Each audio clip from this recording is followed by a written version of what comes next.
Hi. Well, good afternoon, everyone. It's fantastic to be able to do this daily reflection today. If you don't know me, my name is Pete. I'm the minor canon for young people here at Salisbury Cathedral.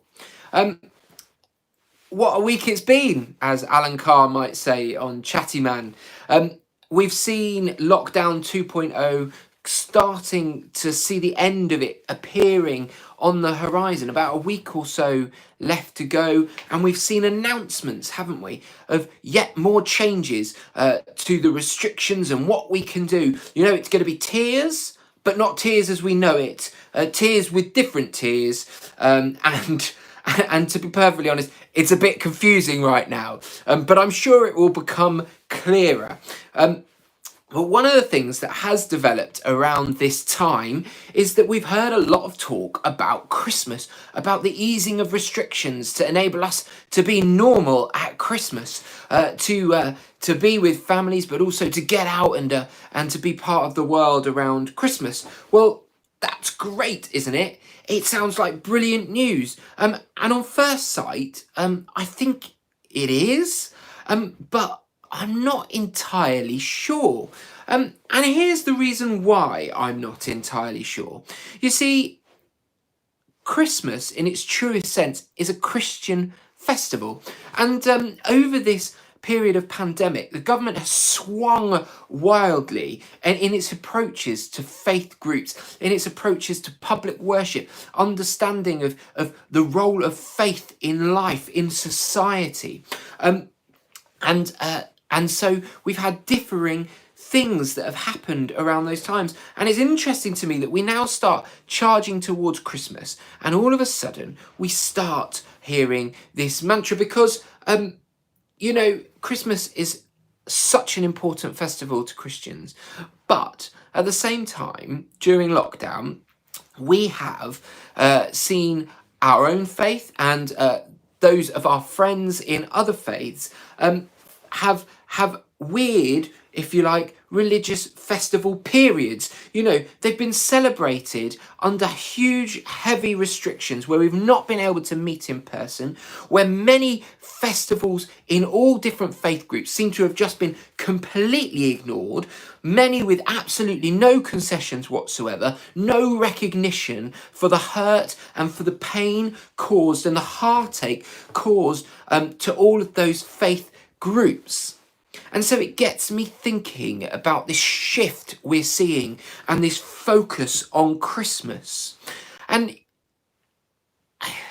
I'm just not sure that it's meant as a supportive step to the Christian community, as I've heard people convey that just recently to me.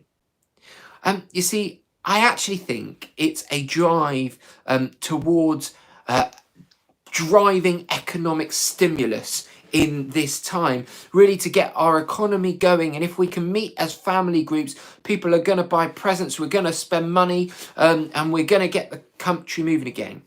That is important, yes, but I completely lament it at the same time because it is a challenging thing to be thinking about and wrestling with. But in the midst of that lament and that challenge, I think this Christmas, this Advent season that we're just about to enter into and everyone's gearing up for, gives us an opportunity to speak, perhaps like we've never been able to speak before, about Christmas. Because consumerism is not the message of Christmas. The Christian message of Christmas is a message of faith, of Emmanuel, of God with us, of light coming in the darkness. And God only knows we need that message of light coming in the darkness this year. And we need to proclaim it, and we need to reclaim it and proclaim it louder than ever. And this Advent season and Christmas to come, we have an opportunity, a unique opportunity, perhaps a little bit like the opportunity given to Paul in the Areopagus in Greece, in Acts 17, where he's engaging with the philosophers of that time. And he's saying, yes, you're religious people, you're celebrating these things, but you're worshipping an unknown God. And you see, I think we're in a season where this Christmas that we're talking about right now is about worshipping something, this unknown God. And we as a Christian community have the opportunity to stand up to say, you know, this God that you're driving towards, this season, this Christmas season you're driving towards, you know what? You're worshipping something that is unknown, but I can tell you that the God I can communicate with you about is infinitely knowable because of Christmas. God is knowable to us because of this Jesus coming to earth, walking amongst us in vulnerability and in humility, in sacrifice, and in love, because of God's very heart for you and for me, for all of humanity. This baby that we have at Christmas is a refugee, homeless, an outcast, and absolutely helpless, is God himself coming to earth in the upside down mode of God's operation, the upside down kingdom of God that transforms and changes everything in a way no economic stimulus ever could. You see, Christ, that baby, went on to become the suffering Messiah.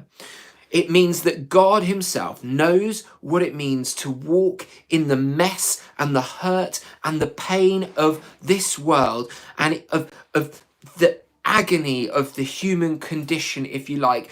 And I think, boy, do we need to tell of that story right now, when there are so many people feeling confused, feeling dazed, hurting, feeling hopeless and helpless. We need to tell them of the God who is knowable, because that is the season we're running into. That is Advent as we prepare for the coming of the King.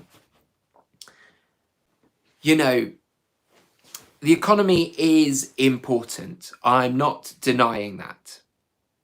But it is not the message of Christmas. The message of Christmas stands on its own as a message of hope, of comfort, of joy, of love, of God being with us. And I think this year we have a choice.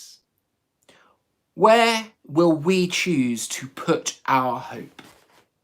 Will we choose to focus our eyes on the source of light that overcomes darkness, the source of eternal hope, the source of our salvation, the source of our transformation? And as we do that, if we choose to do that, what will we do with that knowledge? Will we go along with the stream and go along with Christmas? Or will we use this unique opportunity to tell of the one who came as a baby? Anyway, that's all I've got time for. I know it's Christmas come a bit early, but it's been getting right through my head all day since the announcements and the building of momentum towards talking about Christmas. Have a think. It would be wonderful if this year, as a community, we could do something powerful that proclaims a different message to the one that we so often hear. Maybe we can talk once again in truth about that little baby born in Bethlehem who came and changed the world. God bless.